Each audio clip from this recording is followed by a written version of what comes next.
Heather McPallister.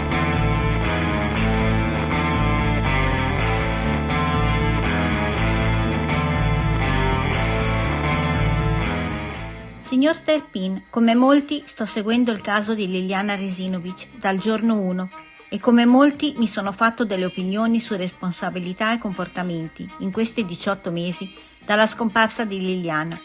Le voglio fare alcune domande ed esprimere qualche mia considerazione. Quando lei conobbe Liliana la prima volta, presumo che Liliana avesse circa 20 anni. Liliana non poteva essere innamorata di lei. Probabilmente era infatuata da un campione locale e ha subito il fascino della fama e il suo carisma.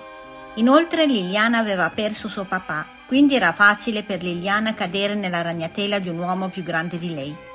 Un classico quando viene a mancare la figura paterna. Però, come lei ha detto pubblicamente, Liliana fu una delle sue tante ragazzette, affermazione che si traduce tranquillamente in una botta e via, giusto? Quindi per lei, signor Sterpin, la storiella iniziò e finì lì, indipendentemente dalla durata. Anche se lei ha fatto intendere all'opinione pubblica, signor Sterpin, che inzuppava il biscotto con Liliana ogni tanto, in base a quando uno dei due era libero. Io rifiuto di credere che lei fosse minimamente innamorato di Liliana, perché se lei fosse stato innamorato di Liliana non si sarebbe sposato 2 volte. A proposito, perché ha divorziato dalla prima moglie? A lei non piacevano le sue avventure con le sue ragazzette? E se Liliana fosse stata innamorata di lei, non si sarebbe mai sposata Sebastiano. Arriviamo ai tempi nostri. All'inizio lei ci raccontò la sua storiella, dicendo che l'amore è sbocciato quando Liliana le ha fatto ricordare la data del vostro primo incontro. Per lei questo era un segno d'amore. E lei, signor Sterpin, si è innamorato di Liliana in quel momento. Queste sono le sue parole, affermazioni dette davanti a centinaia di migliaia di spettatori e ascoltatori. Perché ha mentito? Lei poi ha detto successivamente che la storia andava avanti da 40 anni. Qual è la verità? Perché ha firmato una dichiarazione agli inquirenti dove diceva che si incontrava con Liliana solamente all'ex sede Marathon, ma poi ci ha raccontato di incontri nelle più brutte e sporche piccole cantinette e soffitte di Trieste? Qual è la verità? Signor Sterpin, lei ha un idromassaggio a casa sua o lo ha mai avuto? Lei sa cos'è un idromassaggio, vero? Liliana era una donna molto riservata, così dice di lei la maggioranza di coloro che la conoscevano. Secondo lei a Liliana avrebbe fatto piacere che lei raccontasse a mezzo mondo delle presunte cose intime vostre? Secondo lei Liliana, che era una donna riservata, avrebbe fatto piacere che lei la denigrasse davanti a migliaia di spettatori in merito alla sua scelta di frequentare spa con presenza di scambisti o di andare nelle spiagge per nudisti insieme a suo marito? Lei si è spesso dichiarato un uomo all'antica. Quale uomo all'antica è lei? Quello che rispettava la propria donna e non raccontava mai di cose personali in giro e riteneva che i panni sporchi si lavano in casa? O l'uomo all'antica che faceva il marito padrone, che obbligava la moglie a pulire casa e curare i figli, mentre lui la cornificava dalla mattina alla sera e faceva i comodi suoi?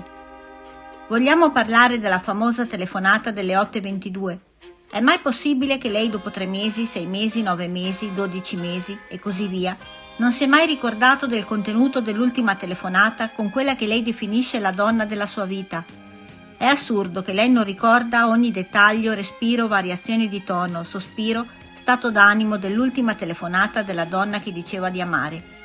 Come dice, lei ha già raccontato tutto il contenuto, ma quando? Ha cambiato più volte la sua versione del contenuto telefonate, nel giro di 12 mesi, ma non ha mai raccontato 90 secondi effettivi di telefonata. Signor Sterpin, lei lo sa che sono molti a non credere minimamente a ciò che racconta. Lei stesso ha detto di non aver prove del presunto amore. Perché dobbiamo crederle? Lei ha sempre detto che si ricorda tutto e che sa tutto. Eppure a comodo suo dimentica, non ricorda, cambia versione.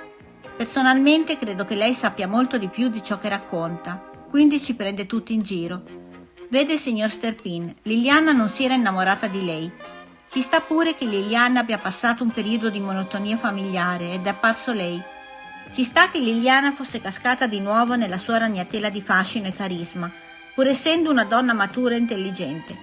Solito carisma, solita infatuazione, ma lei era ed è oramai un uomo solo. A malapena autosufficiente. Liliana sicuramente si è resa conto di trovarsi tra la solita minestra, ma vivere e chiudersi nel ruolo di badante a tempo determinato. Secondo me nella famosa telefonata Liliana le ha detto chiaramente che la sua, signor Sterpin, era una fantasia di un uomo vecchio e solo, e che lei stava meglio con un marito, che le offriva libertà e vita.